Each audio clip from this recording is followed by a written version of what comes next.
I never thought I'd be the kind of wife who counts pennies while watching her husband's wallet open generously for someone else. Yet here I was, staring at my chipped nail polish and split ends, while my mother-in-law, Judith, paraded around with her weekly salon fresh appearance. The irony wasn't lost on me. My husband Mark's constant complaints about unnecessary expenses somehow never applied to his mother. The sound of keys jingling in the door pulled me from my thoughts. I quickly tucked my hands under the kitchen table, a reflex developed over months of subtle criticism about my appearance. Mark walked in, loosening his tie, the familiar scent of his cologne, the expensive one I'd gifted him last Christmas, filled our modest 2-bedroom apartment in suburban Boston. "Hey, Ellie," he said, placing his briefcase on the counter. "Something smells good." I'd spent 2 hours preparing his favourite lasagna, despite coming home exhausted from my job. At Meridian Healthcare, where I worked as a nurse, 10-hour shifts, sometimes back-to-back, had become my norm since we decided to aggressively save for a house down payment. At least, that was the plan we'd agreed on 18 months ago. "Dinner's almost ready," I replied, forcing a smile. "How was your day?" Mark launched into a detailed account of his work at the investment firm, while I nodded along the way I always did. At 34, he was already 3 years into an associate position that promised partnership within the next few years. His ambition was something I'd always admired, until I realised it came with strict financial control, of my spending, never his. "Mum called today," he mentioned casually, reaching for the bottle of $30 Cabernet he'd brought home. "She's having dinner with us tomorrow." I swallowed hard. Sunday dinners with Judith had become a dreaded ritual. "I thought we were cutting back on eating out," I ventured carefully. Mark poured himself a generous glass of wine without offering me any. "It's just dinner, Ellie. Besides, Mum's been feeling lonely since Dad moved to Florida with his new wife." Bit my tongue, remembering the $425 I'd just transferred to our joint savings account, money I'd earned picking up extra weekend shifts. Money that would inevitably finance tomorrow's dinner at Casella's Italian, where Judith would order the most expensive items on the menu while critiquing my choice of the pasta special. "I was hoping to get my hair done this weekend," I said, attempting to sound casual. "It's been almost 4 months." Mark glanced up from his phone, his eyes briefly scanning my shoulder-length brown hair pulled back in a practical ponytail. "Can't you just trim it yourself? Jenny at work always compliments your hair. Jenny from accounting, whose husband bought her a BMW for her 30th birthday last month." The same Jenny who never failed to mention how refreshingly low maintenance I was whenever we had office gatherings. I was thinking of getting highlights. I pressed on, hating how my voice had taken on a pleading quality.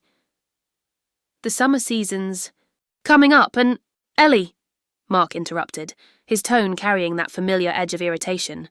"We talked about this. The housing market is finally cooling, and if we stay disciplined, we could have enough for a down payment by next spring." I nodded silently and turned back to the stove. What I didn't say was that I'd calculated exactly how much we'd saved in the past year. $47,320 18. What I also didn't mention was that I'd seen the credit card statement showing Mark's $120 weekly transfers to his mother with the memo Mum's Self-Care Fund, money that funded Judith's standing appointments at Visage Salon and Spa, the same place where I'd been told a simple haircut and colour was an extravagance. The next morning, I woke early despite it being my day off. Mark was still asleep, his breathing deep and rhythmic. I slid out of bed quietly and made my way to the kitchen, starting the coffee maker before opening my laptop at the dining table.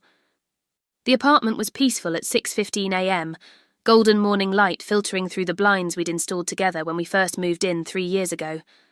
I logged into our joint bank account, something I did regularly but secretly, tracking the flow of our finances with the precision of someone who grew up watching her single mother struggle to make ends meet. The familiar pattern was there. My bi-weekly deposits, Mark's larger monthly contribution, and the consistent withdrawals. $120 every Friday, without fail, for the past 14 months. That totalled $6,520, enough for nearly 7 months of rent, or a significant chunk of our house down payment. The coffee maker beeped, and I closed the laptop quickly, feeling strangely guilty despite not being the one with something to hide. As I poured myself a cup, my phone vibrated with a text from my sister, Rachel. "Lunch today. New place on Newbury Street. My treat." Rachel, 2 years younger at 28, had always been my confidant. She'd voiced concerns about Mark's controlling nature from the beginning, but I'd dismissed them as protective sisterly instinct. Now I wasn't so sure. "Love to," I texted back. 12:30? Mark emerged from the bedroom as I was getting dressed, eyeing my chosen outfit, a simple sundress I'd bought on clearance last season. "Going somewhere?" he asked, reaching for the coffee pot.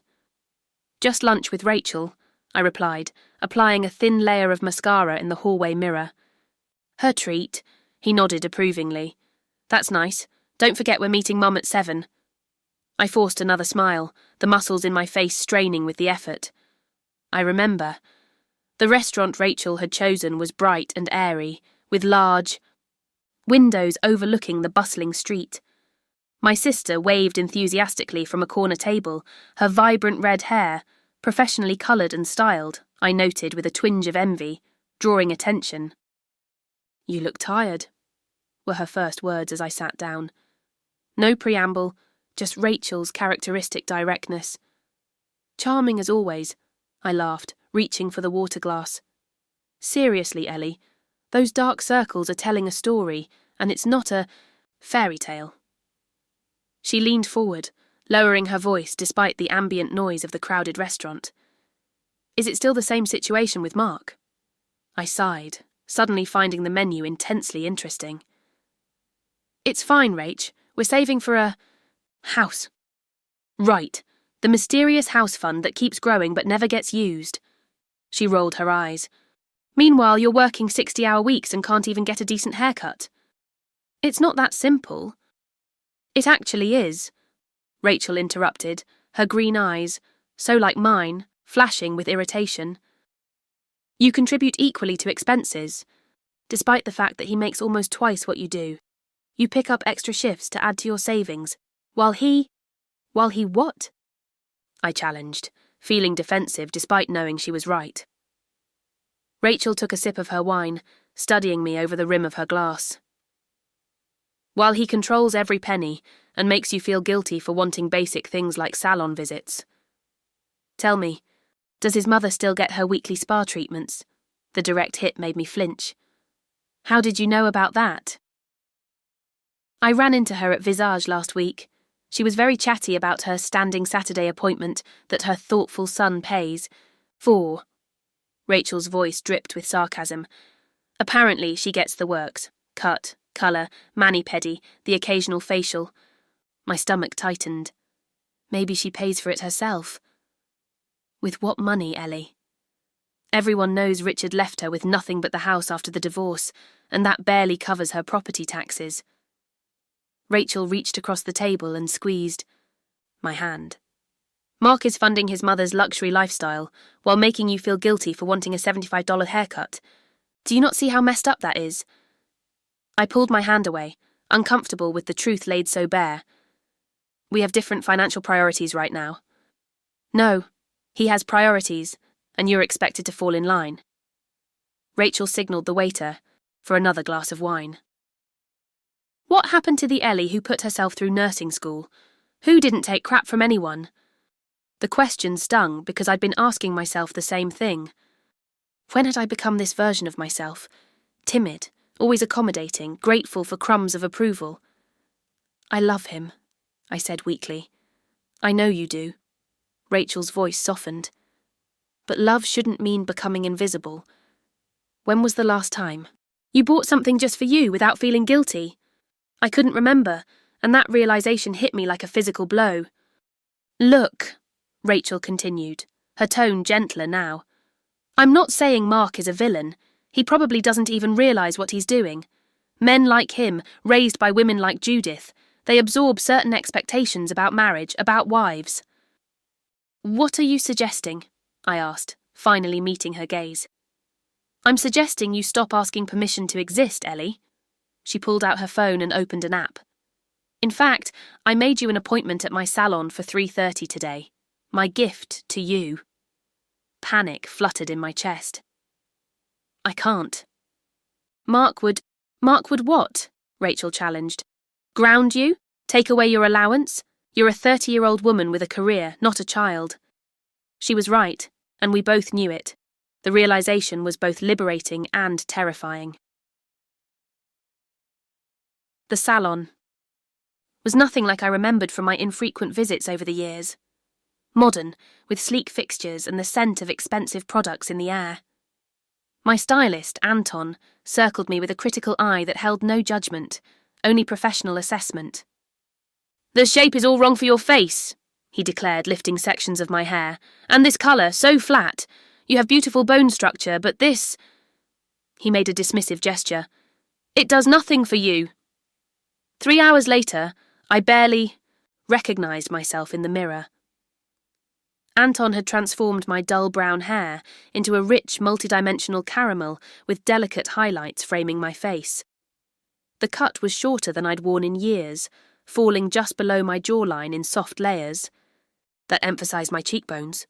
Now you look like yourself, Anton declared with satisfaction. The bill was $210, paid by Rachel despite my protests. As we left the salon, I felt a strange mixture of elation and dread. Mark would notice. Mark would definitely notice. Stop overthinking, Rachel said, reading my expression as we walked to her car. It's your hair on your head. You're allowed to change it. I touched the soft strands, still not quite believing the transformation. He's going to be upset about the money. Then be upset back, Rachel advised, unlocking her car with a beep. It's time you remembered that your opinions matter too. The drive to my apartment was too short, the anxiety building with each passing block. Rachel pulled up outside my building and turned to face me. Text me after dinner with the dragon lady, she said, referring to Judith.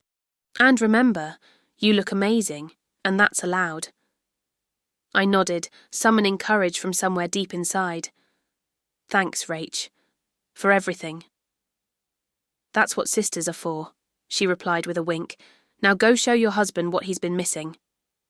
Our apartment was empty when I arrived home, a note on the counter informing me that Mark had gone to pick up Judith and would meet me at the restaurant. A small reprieve, giving me time to prepare mentally for the evening ahead. I changed into a black dress I rarely wore, applied makeup with more care than usual, and allowed myself to really look at my reflection.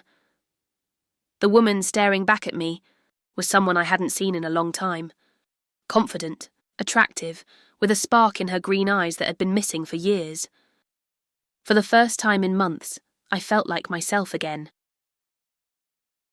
Casella's Italian was busy for a Sunday evening, the warm lighting and soft music creating an intimate atmosphere despite the crowd.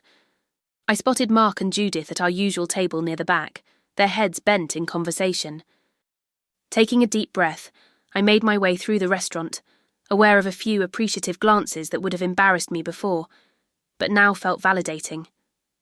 Mark saw me first, his expression changing from relaxed to confused, to something like alarm.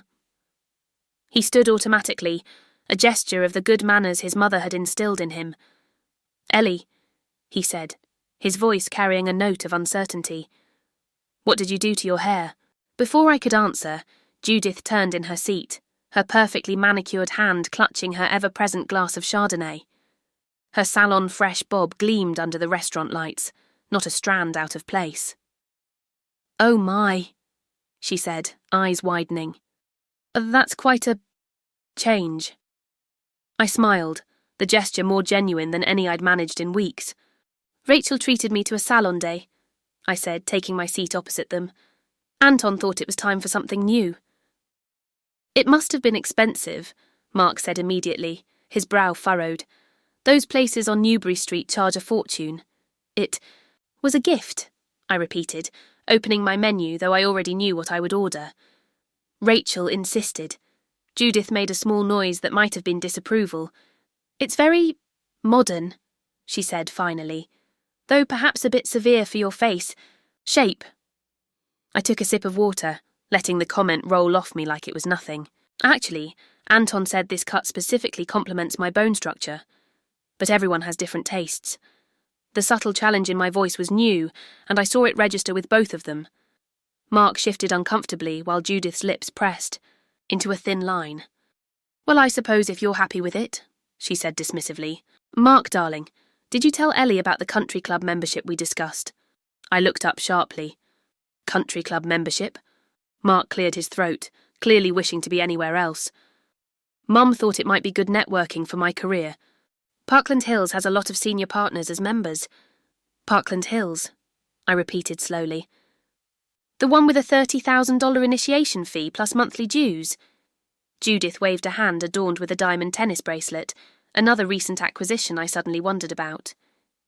"An investment in Mark's future. These connections are priceless in his field." I set my menu down carefully. "And how exactly would we pay for this investment, Mark? From our house fund?" The directness of my question seemed to startle him. Mark had always been able to redirect financial discussions when they became uncomfortable, but something in my tone made that impossible now. "Well, we would need to reassess some priorities," he admitted reluctantly.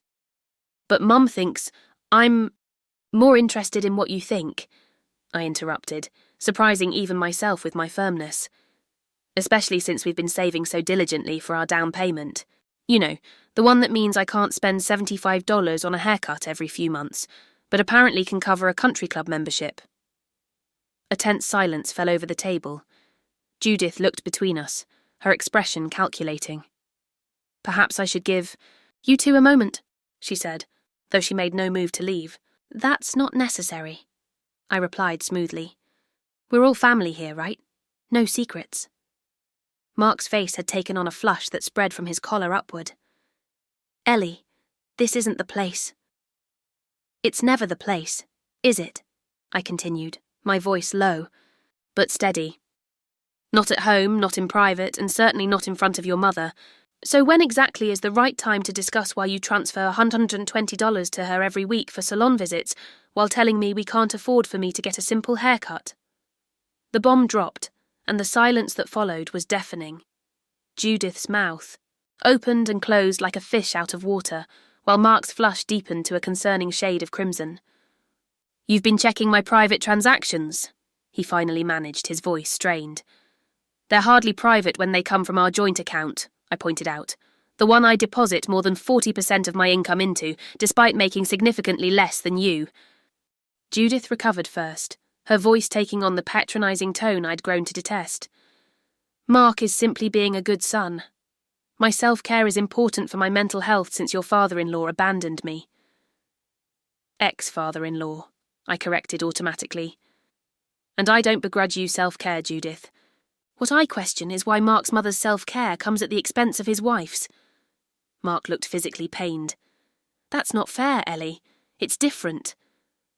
"Explain how," I challenged, leaning forward.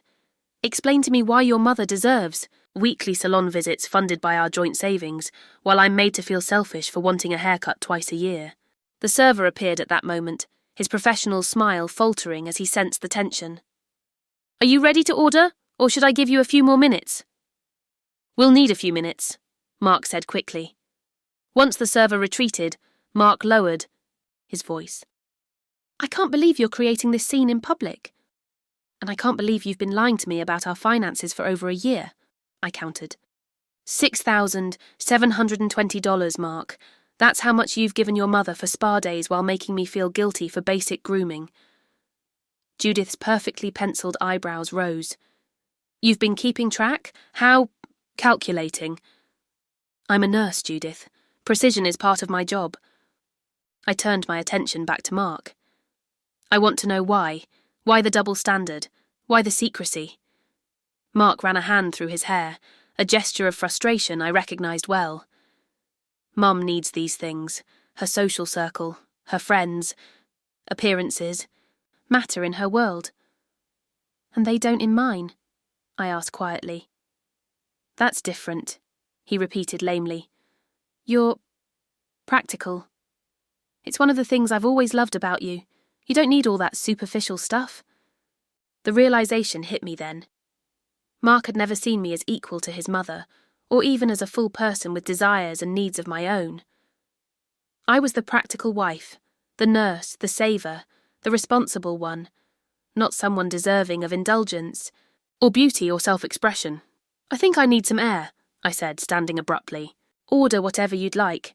It seems money is no object tonight. I walked out of the restaurant with as much dignity as I could muster, ignoring Mark's call of my name. The evening air was cool against my flushed skin as I stood on the sidewalk, unsure of my next move. My phone buzzed in my purse, Rachel checking in as promised. "How's dinner with the dragon lady?" Her text read. I typed quickly. Left early. Truth bombs were dropped. "Can I come over?" Her response was immediate. Doors open, wines poured. I was halfway to the nearest rideshare pickup point when Mark caught up to me, slightly out of breath. "Ellie, wait," he called. "You can't just leave like this." I turned to face him, suddenly exhausted. "I think I need some space tonight, Mark." "Space?" he repeated, as if the concept was foreign to him. "What about your dinner?" "I've lost my appetite," I said simply. "Go back to your mother, she's waiting." His face hardened. "So that's it? You make accusations, create a scene, and then just leave?" "They weren't accusations, Mark. They were facts. Facts you can't deny because they're right there in black and white on our bank statements." I crossed my arms, partly against the evening chill, partly as a barrier between us. "Facts you never thought I'd discover or confront you about because you've trained me so well to accept whatever financial decisions you make." "Trained you?" he echoed incredulously. "You're talking like I've been some kind of controlling monster. We agreed on our financial goals together." "We agreed to save for a house," I corrected him. "We never agreed that your mother's beauty regimen would take priority over mine. We never agreed that I would work myself to exhaustion while you siphoned money to Judith for things you tell me are frivolous." Mark's expression shifted, a calculating look replacing his initial defensiveness. "Is this about the money? Fine, I'll give you a salon allowance too. Would that make you happy?" The condescension in his tone made something break loose inside. Me. A dam of resentment I hadn't even realised was there. "This isn't about a salon allowance, Mark. This is about respect. It's about partnership. It's about the fact that you've been lying to me while making me feel like I'm selfish for wanting basic things for myself." My voice remained steady, despite the emotions swelling within me. "It's about the fact that you see your mother as deserving of luxury while seeing your wife as nothing more than a convenient income source for your future plans." "That's not true," he protested, but there was a flicker of something in his eyes. Recognition, perhaps, or guilt. "Isn't it?" I challenged. "When was the last time you asked me what I wanted? What my dreams are? If I'm happy with the life we're building?" He had no immediate answer, which was an answer in itself. "I'm going to Rachel's tonight," I said finally. "I need time to think." "Ellie." "No, Mark, not tonight." I stepped back as a car pulled up to the curb. My rideshare. Perfectly timed. "We'll talk tomorrow when we've both had time to reflect." The look of confusion on his face as I slid into the car would have been almost comical under different circumstances. The expression of a man who suddenly realised the ground beneath his feet wasn't as solid as he'd believed. Rachel was waiting. At her apartment door when I arrived, 2 glasses of red wine already poured. She took one look at my face and opened her arms. "That bad, huh?" she said as I stepped into her embrace. I nodded against her shoulder, the emotions of the evening finally catching up with me. "I left him at the restaurant with Judith." "Good," Rachel said firmly, leading me inside. "Now tell me everything." Over the next hour, I recounted the evening in detail. Judith's barely concealed disapproval, Mark's discomfort, and my unexpected courage in confronting the financial inequity that had been simmering beneath the surface of our marriage for so long. "I'm proud of you," Rachel said when I'd finished. "Standing up to both of them couldn't have been easy." "It wasn't," I admitted, curling my feet beneath me on her comfortable couch. "But once I started, it was like I couldn't stop. All these things I've been holding back just came pouring out." "That's what happens when you swallow your voice for too long," Rachel observed, refilling our glasses. "Eventually, it demands to be heard." I touched my newly styled hair, still marvelling at the difference. Do you think I overreacted? Absolutely not, Rachel said without hesitation. In fact, I think you underreacted for far too long. Mark has been taking advantage of your accommodating nature, and Judith has been benefiting from it. He doesn't see it that way, I said, thinking of the genuine confusion on Mark's face. He really believes there's a difference between what his mother needs and what I need. That's because Judith has spent his entire life convincing him that her wants are needs and everyone else's needs are wants. Rachel's assessment was harsh but accurate. Classic narcissistic mother behaviour. My phone buzzed again, the 5th text from Mark since I'd left the restaurant. I glanced at it briefly. Please come home so we can talk. I'm worried about you. He's concerned about his control slipping, Rachel commented, reading the message. Over my shoulder. Not about how his actions have hurt you. I set the phone down without responding. What do I do now, Rach? She considered this, swirling the wine in her glass. What do you want to do? It was a simple question, but one I hadn't really asked myself in years. What did I want? Not what would make Mark happy, or what would keep the peace, or what was the most practical decision. But what did I, Eleanor Marie Jensen, truly want? I want equality in my marriage, I said slowly, the realisation forming as I spoke. I want respect for my contributions, financial and otherwise. I want to be seen as a full partner, not just the practical wife who exists to further Mark's goals and care for his mother's feelings. Rachel nodded encouragingly. And if Mark can't give you that? The question hung in the air between us, heavy with implication. I don't know, I admitted, my voice barely above a whisper. I love him, but I don't love who I've become with him. Then that's your starting point, Rachel said gently. You reclaim yourself first, and then you decide if there's a place for Mark in this new reality. I slept fitfully on Rachel's pull-out couch, my dreams a jumbled mess of confrontations and recriminations. By morning, I had reached a decision. I would return home and have a real conversation with Mark, one where I didn't back down or minimise my feelings for the sake of peace. Rachel drove me back to the apartment before leaving for her job as a graphic designer at a downtown marketing firm. Text me updates, she insisted, and remember, you deserve to be heard. Mark was waiting when I arrived, sitting at the kitchen table with an untouched cup of coffee in front of him. He looked like he hadn't slept much either, his usually immaculate appearance slightly rumpled. You didn't come home, he said, stating the obvious. I told you I needed space, I replied, setting my purse on the counter. Is that coffee fresh? He nodded, watching as I poured myself a cup. There was an uncertainty in his movements that was new, as if he was suddenly unsure of his place in our shared space. Judith was very upset, he ventured after a moment of silence. Of course, that would be his first concern. I imagine she was, I said neutrally, taking a seat across from him. And how do you feel, Mark?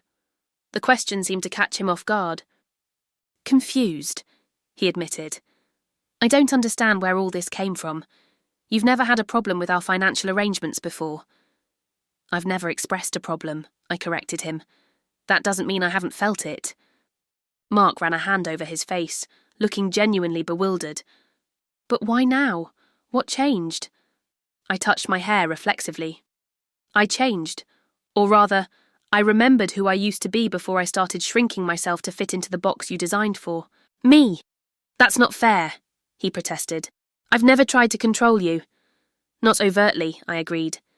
But there are many ways to control someone, Mark. Making them feel guilty for wanting things you deem unnecessary, while freely spending on what you value, that's a form of control. Creating a financial system that seems equal on the surface, but actually disadvantages the lower earner, that's control too. He fell silent, considering my words with a frown. I never looked at it that way. I know, I said, and I meant it. Mark wasn't a villain. He was a product of his upbringing, a man who had absorbed certain expectations about marriage and wives from watching his father appease Judith for decades before finally breaking free. But that doesn't make it okay. So what do you want? He asked, echoing Rachel's question from the night before. A salon fund? Your own credit card? Tell me what will fix this. I shook my head, frustrated by his continued missing of the point. This isn't about salon visits or credit cards, Mark. It's about fundamental respect. It's about you seeing me as an equal partner with equal say in our finances and our future. I do see you as an equal, he insisted. No, you don't, I said firmly. If you did, you wouldn't have been secretly sending money to your mother from our joint savings while scrutinizing every dollar I spend. You wouldn't have dismissed my desire for basic self-care as frivolous while funding your mother's weekly luxury appointments. You wouldn't make unilateral decisions about our money and then present them to me as if they've already been decided. Mark's defensive posture slowly deflated as I spoke, a grudging recognition dawning in his eyes. I didn't think of it as secret, he said finally. Mum needed help after the divorce and I just took care of it. Without discussing it with me, I pointed out. Without considering how it might feel for me to scrimp and save while watching Judith get treated to luxuries I'm denied. He winced at my phrasing. When you put it that way, it sounds terrible. It is terrible, Mark. It's made me feel invisible in my own marriage. A long silence stretched between us, filled with the weight of unspoken truths and uncomfortable realizations. I'm sorry, he said eventually, the words sounding foreign on his lips. Mark rarely apologized, another trait he shared with his mother.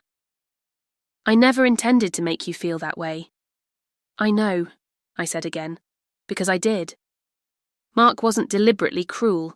He was simply oblivious to his own biases and blind spots when it came to Judith. But intention and impact are different things. So what happens now? He asked, and for the first time since I'd known him, Mark looked genuinely uncertain. I took a deep breath, steadying myself for what needed to be said. I want to see a financial counsellor, a neutral third party who can help us create a truly equitable system that respects both our incomes and goals.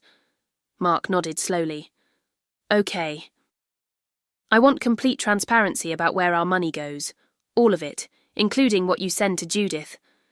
Another nod, more reluctant this time. And I want you to understand that your mother is not part of our marriage. Her wants, her needs, her expectations, they don't take priority over ours as a couple or mine as your wife. This was the hardest part, the boundary that would cause the most resistance. That means no more secret funds, no more weekly transfers, and no more treating her expenses as non-negotiable while treating mine as frivolous. Mark's jaw tightened, the familiar defensive reflex when Judith was concerned. She depends on me, Ellie. After what Dad did, your father left a financially secure woman who chose not to work throughout their marriage despite having a business.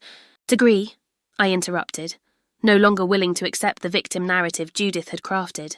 She received half of everything in the divorce, including a fully paid-off house worth over $1 million in today's market.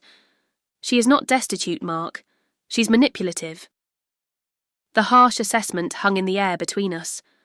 Part of me expected Mark to defend his mother vehemently, to perhaps even ask me to leave. Instead, he looked down at his hands, his expression troubled. She's always been this way, he said quietly. Even when Dad was still around, nothing was ever enough, no gesture, ever sufficient. It was the first time I'd ever heard him acknowledge this aspect of Judith's character, and it felt like a small but significant breakthrough. I know, I said gently. And you've been trying to fill that bottomless pit of need your entire life. But Mark, it can't come at the expense of our marriage or my dignity. He looked up then, meeting my gaze directly. I don't want to lose you, Ellie. I don't want to be lost, I replied simply. That afternoon, we sat together at the dining table, our financial statements spread before us like evidence at a trial. For the first time, I insisted on seeing everything. Not just our joint accounts, but Mark's personal accounts, credit cards, and investment portfolios. The picture that emerged was both better and worse than I'd imagined. On the positive side, our house fund was substantial, nearly $50,000, enough for a decent down payment in our target neighbourhood. On the negative side, the money flowing to Judith wasn't limited to the weekly salon transfers. There were additional payments, her car insurance, streaming subscriptions, frequent loans that were never repaid, and most disturbingly, a $20,000 withdrawal 6 months earlier labelled simply Mum's Roof, money taken from our house fund without my knowledge or consent. The roof could have waited, Mark admitted when I questioned the withdrawal. But she was insistent, and I just wanted to keep the peace. At the expense of our future, I observed without heat, simply stating facts. By evening, we had drafted a new financial plan, one that acknowledged the reality of our income disparity and created a truly equitable system. We would each contribute, proportionally to joint expenses and savings, meaning Mark would pay 65% to my 35%, reflecting our income ratio. We would each have a personal discretionary fund of equal amounts, regardless of who earned more. And most importantly, any expenditure over $500 would require joint approval, including gifts or assistance to family members.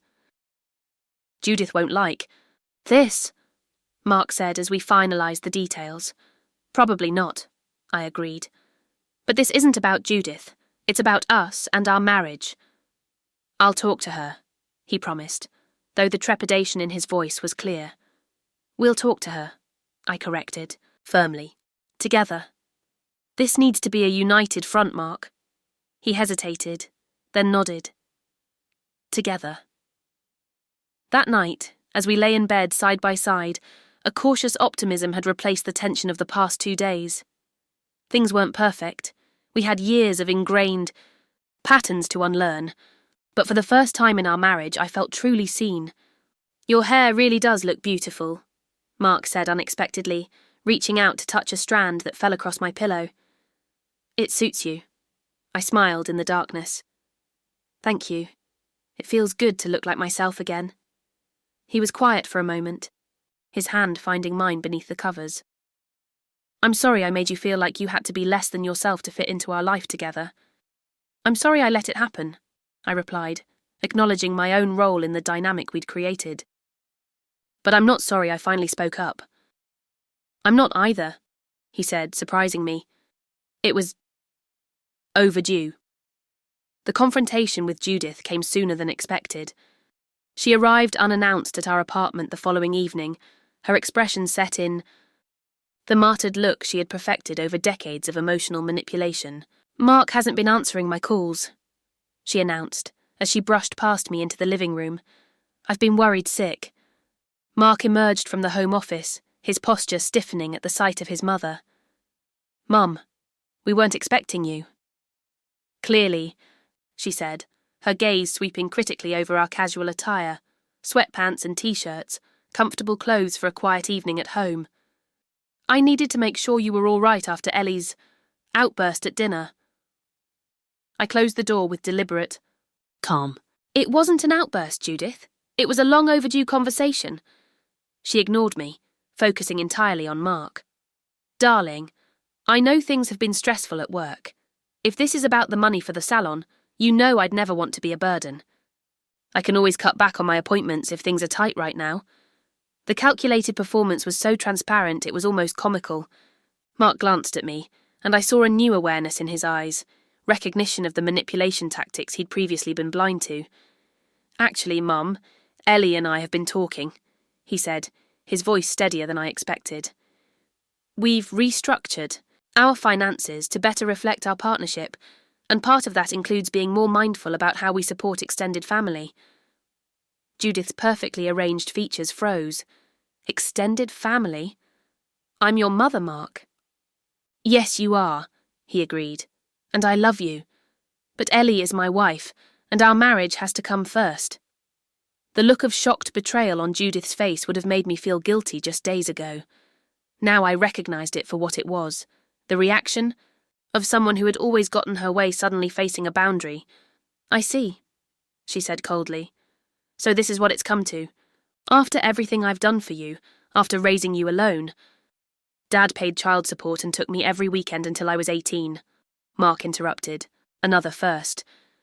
You weren't alone, Mum. And this isn't about punishing you. It's about Ellie. and me creating a healthy financial foundation for our future. Judith's gaze swiveled to me, eyes narrowing. I suppose you're pleased with yourself, turning my son against me with your accusations and demands. No one is turning against you, I said calmly. We're simply establishing boundaries that should have been in place from the beginning of our marriage. Boundaries, she repeated with disdain. Such a trendy therapeutic concept. In my day, we called it selfishness. Mark moved to stand beside me, his shoulder touching mine in a silent show of solidarity. Mum, Ellie and I have decided together that we need to stick to our budget if we want to buy a house next year. That means I can't continue to pay for your weekly salon visits or other extras. I see, Judith said again, her voice brittle. And what am I supposed to do? Let myself go? Become a recluse because I can't maintain basic standards? You have a beautiful home that's fully paid off, I pointed out gently. You receive alimony and investment income. You have the resources to budget for what's truly important to you, just like everyone else does. She acted as if I hadn't spoken, her attention fixed solely on Mark. If this is really what you want, then I won't stand in your way. But don't expect me to pretend I'm not hurt by this betrayal. The word hung in the air, weighted with accusation. Mark tensed beside me, and for a moment I feared he would backpedal, give in to the emotional blackmail as he had so many times before. Instead, he took a deep breath and said, I'm sorry you feel that way, Mum. But this isn't a betrayal. It's a necessary change for my marriage and my future. Judith's lips pressed into a thin line. Without another word, she gathered her designer purse and swept toward the door, pausing only to deliver a final barb. Your father would be so disappointed in the man you've become. The door closed behind her with a decisive click. Mark stood, motionless, the cruel parting shot clearly having found its mark. She doesn't mean it, I said softly, taking his hand. She's just lashing out because she's not getting her way. He nodded slowly, his expression troubled but resolute. I know. She's always used Dad as a weapon when nothing else works. He squeezed my hand. But for the first time, I don't feel guilty about standing my ground. That's new. It's growth, I corrected, leading him back to the couch. And it's not easy. The weeks that followed weren't simple. Judith maintained a wounded silence, punctuated by occasional texts to Mark that alternated between guilt-inducing, sitting alone at Sunday dinner, missing my son, and passive-aggressive, had to cancel, my salon appointment, grey roots don't matter when you're old and forgotten anyway. Each message was designed to erode his resolve, to make him question our new boundaries. But to my surprise and pride, Mark held firm. We attended financial counselling sessions that helped us further refine our approach to money as a couple. We created a realistic timeline for our house purchase, one that acknowledged both our desire for a home and my need for occasional self-care that wasn't defined as frivolous. Most importantly, we talked, really talked, about expectations, insecurities, and the patterns we had each brought into our marriage. Mark spoke about growing up with Judith's constant demands for validation and attention, how he had learned, early, that keeping her happy was the surest route to peace. I shared how my own upbringing with a hard-working single mother had instilled both financial discipline and a tendency to minimise my needs in service to others.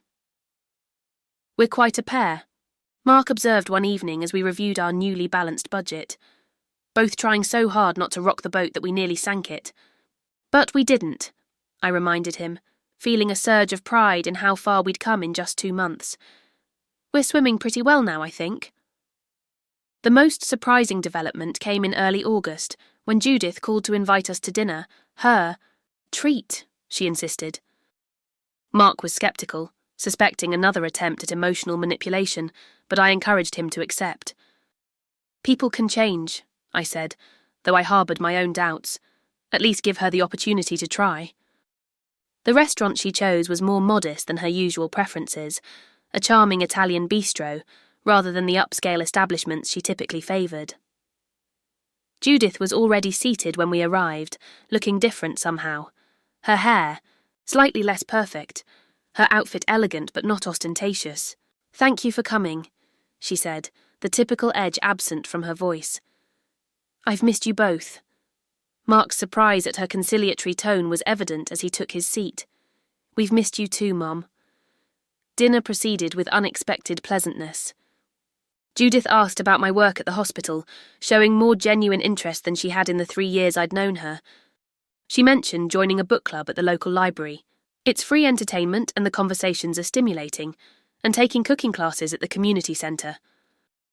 "I've had to make some adjustments," she admitted as dessert was served. "It's been humbling, but not entirely unpleasant." Mark exchanged a glance with me, clearly trying to reconcile this new version of his mother with the demanding woman we knew so well. "I owe you both an apology," Judith continued, setting down her fork. "Especially you, Ellie. I've been difficult, selfish even." The admission was so unexpected I nearly choked on my tiramisu. "Thank you, Judith," I managed, unsure what else to say. "Losing your father to that younger woman," she said, addressing Mark, "it made me afraid of being irrelevant, invisible. Aging isn't easy for women in this society, you know. We're taught our value is in our appearance, our youth." It was the most vulnerable I'd ever seen her, and despite our history, I felt a surprising flicker of empathy. "But that's not your burden to bear," she continued, surprising me further. "And it certainly wasn't fair to expect you to fund my battle against time while ignoring Ellie's needs." Mark reached across the table and took his mother's hand. "I should have been more balanced from the beginning. I wanted to take care of you, but I did it at Ellie's expense. That wasn't fair either." Judith nodded, her eyes suspiciously bright. "I've had a lot of time to think these past weeks, about the kind of mother I've been, the kind of mother-in-law I am." She turned to me then, meeting my gaze directly. "I'd like to do better if you'll give me the chance." "I'd like that too," I said, and meant it. As we prepared to leave, Judith insisted on paying the bill, actually paying it, not expecting Mark to cover it as she had so often in the past. Outside the restaurant, she hesitated, then pulled me into a brief, awkward hug. "Your hair really does suit you," she said quietly. "You have the bone structure for it." It was a small thing, that compliment, but it felt like the beginning of something new, not just between Judith and me, but within our family dynamic as a whole. In the car on the way home, Mark was quiet, processing the unexpected evening. "Do you think she means it?" he asked finally. "Or is this just another strategy to get what she wants?" "I think," I said carefully, "that people are capable of growth when they're given no other option. Your mum had to face some uncomfortable truths about herself when you stopped enabling her behaviour. And you think this change will last?" I considered the question, thinking of Judith's subtle signs of adaptation, the less expensive highlights in her hair, the modest restaurant choice, the genuine interest in our lives. "I think it has a chance, if we maintain our boundaries with kindness." 3 months later, Mark and I stood in the empty living room of our new home, a charming colonial with good bones and outdated finishes, in a neighbourhood we'd both fallen in love with. The down payment had come from our joint savings, now truly joint in every sense of the word. "What do you think?" Mark asked, watching my face as I took in the space that was now ours. "Worth the wait?" I nodded, imagining the life we would build here, the dinner parties with friends, the quiet evenings together, the home office where I could study for the nurse practitioner program I had recently enrolled in with Mark's enthusiastic support. "Definitely worth it," I agreed, thinking not just of the house but of the journey that had brought us here. The confrontations and uncomfortable truths, the growth and healing, the new understanding we'd forged as partners. Judith had helped. Hers move earlier that day, bringing sandwiches and cold drinks, offering decorating suggestions without insistence when asked for her opinion. The relationship wasn't perfect. Decades of patterns couldn't be undone in mere months. But it was evolving in ways I wouldn't have thought possible a year ago. As the evening sun cast golden light through the bare windows, Mark wrapped his arms around me from behind, resting his chin on my shoulder. I'm proud of us, he said simply. Me too, I replied, leaning back against him. Who would have thought? A haircut would change everything, he chuckled, the sound vibrating against my back.